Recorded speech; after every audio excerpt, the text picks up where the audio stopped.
2011, when he left our house with 3 others and headed to the Tanger Outlet Mall. It was very innocent. He went along for the ride because he was a union laborer, and he was always very proud of his work. He poured a lot of the concrete down there. He was known on the job as the Beast because his work ethic was impeccable. Another girl in the van went along for the ride because she was looking for a prom dress. So you get the gist, it was a very innocent trip. On their way home, on a very sunny Sunday afternoon at 1:30, the van that Connor was a passenger in left the interstate and struck a fixed light pole, killing not only Connor, but the passenger who sat directly behind him, who was the driver's sister. So think about this. It was a single vehicle crash that resulted in a double fatality. And the whole crash probably took about 5 seconds to happen. Okay? So it's just like we've all mentioned, just when you think it's not going to happen, it can.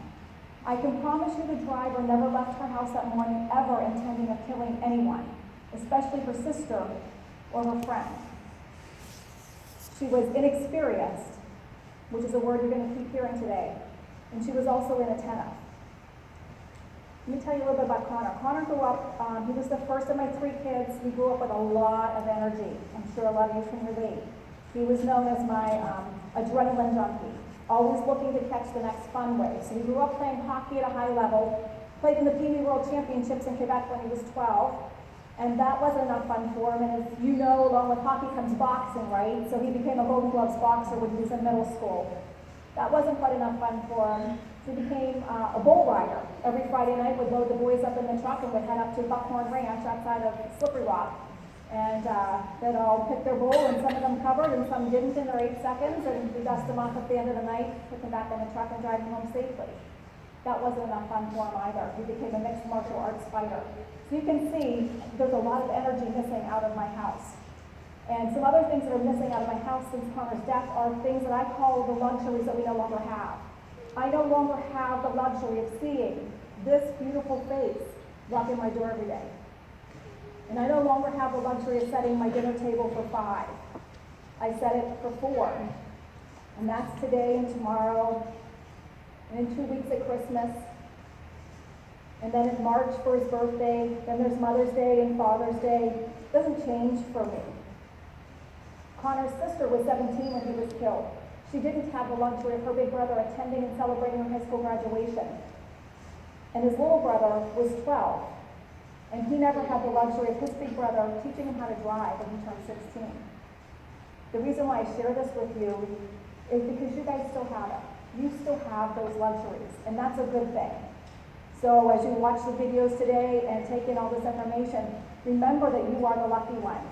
And today's a new day for you as drivers to wipe clean that bad driving habit slate or the bad passenger habit slate. And from today forward, move on with better habits. We have a motto in our foundation that we started in Connor's memory, and it's very simple. Drive without distractions. Live without regrets. Thank you.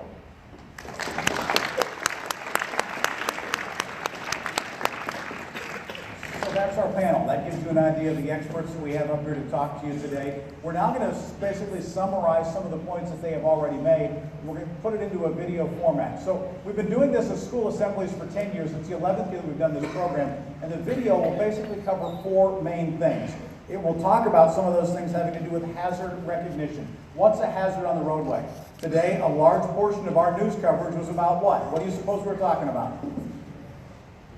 You're smart kids, thank you. Right, snow. Snow is a big part of it. Why? Because people haven't driven in the snow. And even for people who have grown up around here and have driven on it, with the hills that we have in western Pennsylvania, with the salt that may be out there that's a little bit loose, with those sorts of issues, there are problems. If you look at the number of accidents that were out there on the roadways today, it played out exactly the way we predicted that it was going to. The next thing we're talking about is vehicle handling. Because again, your vehicle is not going to handle the same way today as it would in the middle of June when it's 70 degrees and sunny outside. It is going to be different. We're going to talk about space management. How close are you to the vehicle in front of you? How close is the vehicle behind you? Do you have space on either side? How do you recognize those sorts of things? And also we'll talk about speed management. Because more often than not, when troopers go to scenes, one of the very first questions that they are asked if the media is there, is what? Was speed a factor? And more often than not, the answer ends up being, yes, it was. So those are things that you can control. We're trying to give you things that you have in your own control. Things that you can pay attention to. There's a reason why the state law doesn't allow you to carry 9 kids in your car as you're leaving the parking lot after school today, right? If you're a young driver, how many are you allowed to have in your car that's not a brother or sister? How many? 1. Exactly. So depending on that, there's a reason why. You don't want the distractions that are out there. So we're going to watch the video right now. At the end of this, we're going to have an opportunity for you to ask some questions. You can ask the questions to the panel. We will have prizes for those of you who ask intelligent questions.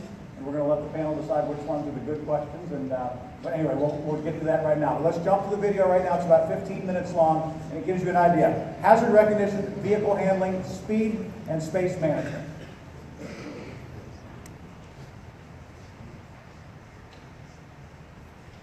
Good morning. I'm Pamela Alexander, Director of Community Development at Ford Motor Company.